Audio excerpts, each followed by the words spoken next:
általában a mástól való félelem az ugye ennek egy nagyon régi eredete van.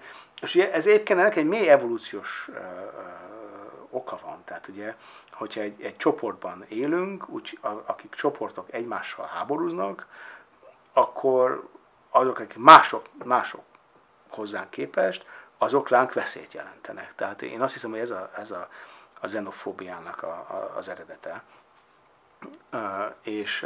És ennek egyik része az ilyen szexuális félelem. Ugye a nácik erre nagyon sokat játszottak, de előtte a brit birodalomban is nagyon sokat játszottak erre. És ebben lehet egy érzelmi alapú politikai támogatottságot szerezni. És egyszerűen azért, mert valószínűleg ennek egy részét örököltük. A másik része pedig az, hogy igazából mi történik akkor, amikor különböző kultúrák, különböző identitású emberek egy új csoportot alkotnak.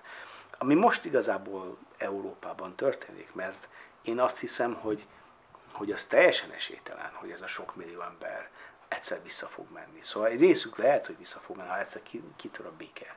De hát ők itt integrálódni fognak az európai társadalomba, ami egyébként tök jó, mert ennek egy csomó pozitív következménye van. Ugye gyönyörű főzési kultúrák, gyönyörű költészet, gyönyörű kultúra, és erről igazából nem szoktunk beszélni pedig. Hát, engem az érdekel ebben, és, hogy milyen érdekes, hogy egy nagyon sok minden ilyen veleszületett, az evolúcióban megjelent viselkedésen valami módon túl tudjuk magunkat tenni.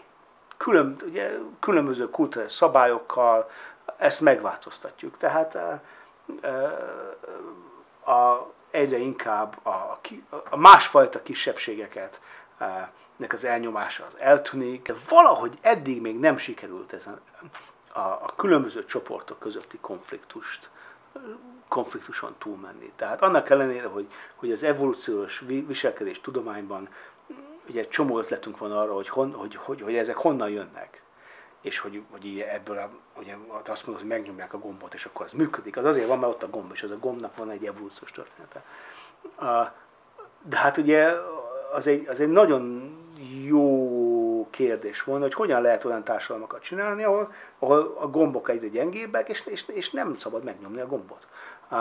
Egy érdekes, Magyarországon szerintem nagyon sokáig nem volt szabad megnyomni ezeket a gombokat. És ugye látszik az, hogy egy ilyen spirálban megy a dolog. Tehát, hogy így az elmúlt, hát nem is tudom mikor indult, talán azt lehet mondani, hogy nem tudom, 98-ban, de előtte is volt ez. De onnan elindult egy ilyen furas, ugye mindenkinek volt egy kulturális háttere, mindenki vagy a Trianon miatt volt, a holokauszt miatt, a kommunizmus miatt, de valami miatt fel volt háborodva, nyilván az identitások, ezek ilyen felháborodott identitások. De onnan utána elindult amikor egyszer csak lehetett ez a gyűlöletbeszédnek egy kis apró kis részeit lehetett. Minden 2-3-4 hónaponta egy kicsit rosszabb lett. És hogyha megnézted azt, akkor hát ez egy pici lépés, hát ez nem olyan, most azt mondunk valamit, ez nem volt, régen volt. De hogyha megnézed a spirált, akkor ha visszanézel néhány évvel korábban, hát ilyet nem lehetett. Tehát akkora lépések voltak. Egy kicsit olyan, mint azt mondják, hogy ha beülsz a meleg vízbe, akkor egyre melegebb lesz a víz, és akkor igazán nem veszed észre, hogy megfősz. Tehát de közben rohadt meleg lett a víz. De hát érted? És hát itt is ez történik, hogy így egyre rosszabb lesz. És ennek az egyik része amit lehet mondani, meg amit lehet csinálni. Nézd meg, hogy most is, ami történik, az is ebben az irányban megy. Tehát ha ugye mindig panaszkodunk, hogy hát még mindig nem volt a klímaváltozás miatt nagy, már pedig olyan nyilvános, hogy mit lehet csinálni, hát berakod fordítva, hogy 7,2 milliárd majom képes közösen eldönteni, hogy mi legyen a Földön a klímával, akkor az egy nagyon-nagyon impresszív dolog.